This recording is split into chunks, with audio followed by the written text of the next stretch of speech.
এবার এসির সুইচ ঠিক করব। এর আগে গিজারের সুইচ ঠিক করছিলাম আমি নিজ হাতে, এবার এসিটাও সুইচ ঠিক করব, দেখি পারি কিনা।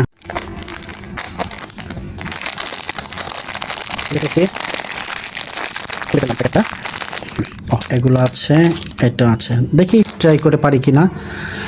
ইনস্ট্রুমেন্ট রেখে দিলাম, সব সাথেই আছে। বিসমিল্লাহ বলে শুরু করবে।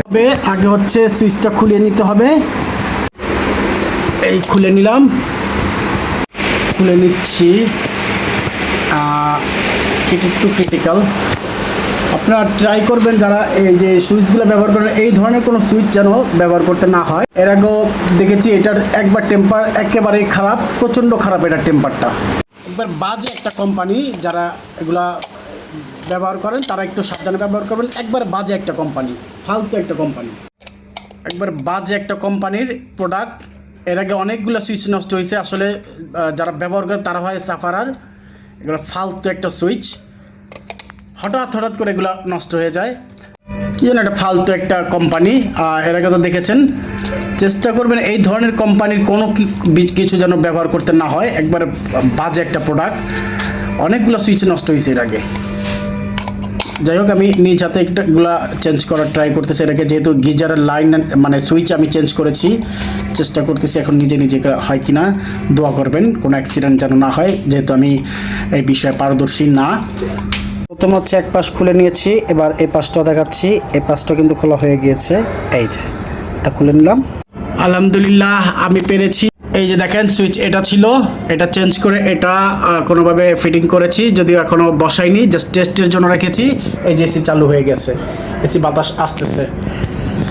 তো দেখ, গিজারের লাইনটা এর আগে চেঞ্জ করেছে মানে সুইচ, এবার এসি লাইনটাও আমি সাকসেস। এখন শুধু আমি ফিটিংটা করব। যদি অন্ধকার ছিল আমি লাইন টাইন বন্ধ করে নিয়েছি, যেহেতু আমি প্রপার একেবারে মিস্ত্রি না, সেজন্য হচ্ছে আমি কারেন্টের সব লাইন অফ করে তারপর এটা ফিটিং করেছি। এখন আবার লাইটটা অফ করে এটা জাস্ট সেটিং করে দেবো, মানে ফিটিংটা বসিয়ে দিব সুইচটা। প্রিয় দর্শক, একটা জিনিস দেখুন, দেখুন আমার এসিটা কিন্তু অলরেডি আমি 27-এ দিয়েছি, তারপর হচ্ছে যে 25, 24, 22, 21-এ দিয়ে দিলাম, কিন্তু কোনো সাউন্ড নেই। আপনি নিশ্চয়ই এতদিন শুনেছেন যে এর আগে যে সুইচটা আমি ব্যবহার করেছি, সেই সুইচটা ব্যবহার করার দরুন কিন্তু একেবারে মানে বাইরে থেকে আউটডোরের যে সাউন্ডটা সেটা ঘরে চলে আসতো। এই একটা বাজে কোম্পানির সুইচ, এটা চেষ্টা করবেন সবাই অ্যাভয়েড করার জন্য, এড়িয়ে চলার জন্য। আর যারাই ব্যবহার করেন তারা আপনাদের নিজ দায়িত্বে ব্যবহার করবেন। সুপ্রিয় দর্শক দেখুন, আমি সুইচটা কিন্তু ফিটিং করতেছি, যেহেতু ভিতরে কানেকশন দিয়ে দিছি কারেন্টের। আর অবশ্যই হচ্ছে আমি বিদ্যুতের লাইনটা অফ করে দিয়েছি, যেহেতু আমি প্রপার ইলেকট্রিক সম্পর্কে আমার তেমন ধারণা নেই, তবুও নিজ হাতে এটা চেঞ্জ করলাম। টেস্ট করেও দেখেছি ঠিক আছে, এসি চলেছে। বরঞ্চ আগের সুইচটার জন্য কিন্তু প্রবলেমটা সৃষ্টি হয়েছিল, যে সাউন্ডটা হয়েছিল এসিতে। এখন কিন্তু সেই ধরনের কোনো শব্দ বা সাউন্ড নেই আউটডোরে। তো আপনারা অবশ্যই যারা এসি ব্যবহার করেন তারা অবশ্যই প্রপার যে সরঞ্জাম ইনস্ট্রুমেন্ট সেগুলো চেষ্টা করবেন ব্যবহার করার জন্য। যে কোনো সরঞ্জাম, সুইচ বোর্ড বা সুইচ ইলেকট্রিক যে সরঞ্জাম সেগুলো ব্যবহার করবেন না আশা করি। আশা করলে এভাবেই ভুগতে হবেন। যেহেতু নিজ হাতে এটা করলাম, ফিটিং করলাম এবং অ্যাটাচ করলাম। আমি কিন্তু লাইন সব কিছু বন্ধ করে নিয়েছি, যেহেতু আমার একটু ভয় আছে। ভয় থাকবে না কেন, ভয় তো অবশ্যই থাকবে। Finally complete. এই দেখুন একবার শক্ত হয়ে গিয়েছে।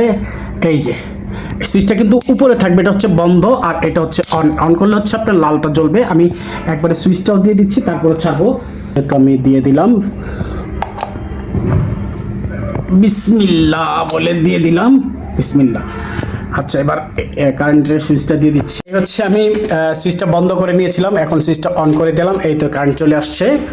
বিসমিল্লাহ বলে সুইচটা অন করে দেখি। বাহ,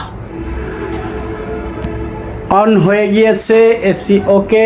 অথচ দেখা যাচ্ছে কিনা জানি না, অথচ কোনো সাউন্ড নেই।